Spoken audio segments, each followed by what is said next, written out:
तर मी उभा राहिली होती, डोळे बंद केले, एअरपॉड्स लावले आणि तारक मंत्र लावलं माझ्या फोनमध्ये आणि ऐकत ऐकत ऐकत 25-50 मिनिट्स झाले. माझं डोकं लिटरली 80% दुखायचं थांबलं. हा इतका चांगला अनुभव होता माझ्यासाठी तारक मंत्राचा. आपल्या हिंदू धर्मात पण प्रत्येक मंत्राला एक महत्त्व आहे. तर तारक मंत्राचा मला खूप चांगला अनुभव आला आणि मी पोचली स्टेशनला, जिथे मला उतरायचं होतं, जिथून मला पुढचा प्रवास करायचा होता. तिथे माझ्या हसबंड न्यायला आले होते. तर त्यांना मी येतानाच बोलली होती की माझं खूप डोकं दुखतं, मला चक्कर येते म्हणून.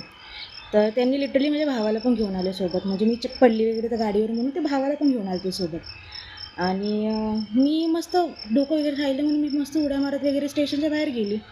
ते मला विचारलं, "अगं तुझं डोकं दुखत होतं ना आणि तू उड्या मारत येते बाहेर?" म्हणलं, मग त्यांना मग सगळं सांगितलं की मी तारक मंत्र वगैरे ऐकलं, माझं डोकं दुखायचं राहिलं लिटरली.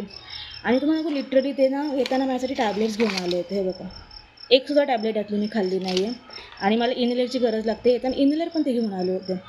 पण मला एकसुद्धा टॅबलेट खायची गरज लागली नाही, कारण मी तारक मंत्र ऐकलं. त्याच्यामुळे सगळं दुखणंच सगळं राहिलं माझं. की माझ्या स्वामींवरचा विश्वास आणि भक्ती खरंच वाढली आहे. हा माझा वैयक्तिक अनुभव होता स्वामी समर्थांबद्दल. तर माझा असा होता तो दिवस. सो भेटूया नेक्स्ट ब्लॉगमध्ये. श्री स्वामी समर्थ.